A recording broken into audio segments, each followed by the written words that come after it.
বন্ধুরা দেখো, আজকে আমি একটা নতুন আইটেম বানাবো মোচা ভাপে। এটা বানাতে লাগবে এই যে মোচার ভেতরে ছোট্ট যে অংশটা আছে মোচার, হ্যাঁ সেইটা এরকম করে আমি 4-5 ফালা করে কেটে নিয়েছি।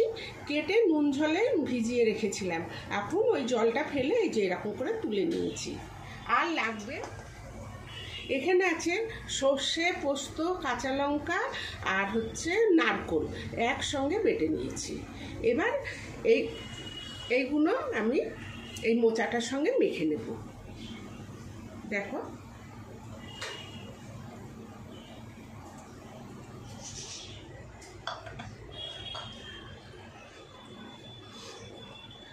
আন্দাজ মতো নুন,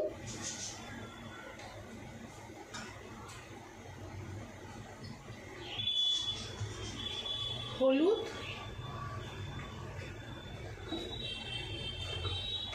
আর লাগবে সর্ষের তেল।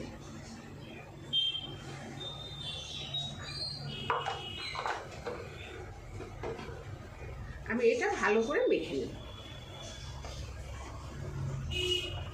আমি ভালো করে মেখে তোমাদের দেখাচ্ছি। দেখো বন্ধুরা, আমার মাখা হয়ে গেছে। এরকম করে মেখে নিয়েছি, অল্প একটু মিষ্টিও দিয়েছি।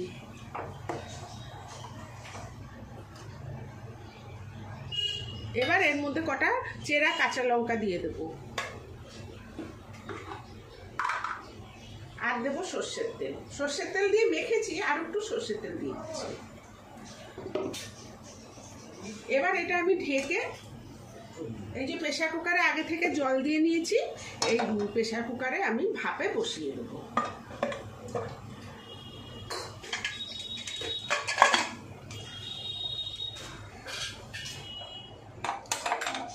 দুটো সিটি পড়বে, এটা হয়ে যাবে।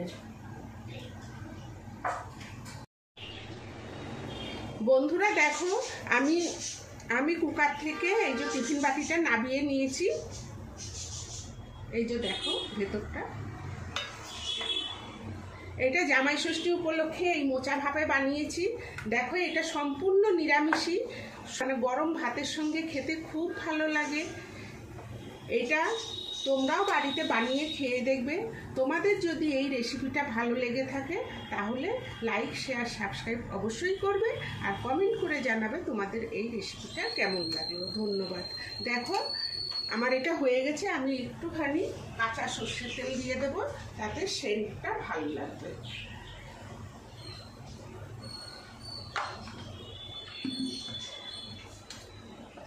এই যে দেখো হয়ে গেছে, আমি তোমাদের নামিয়ে দেখাচ্ছি প্লেটে।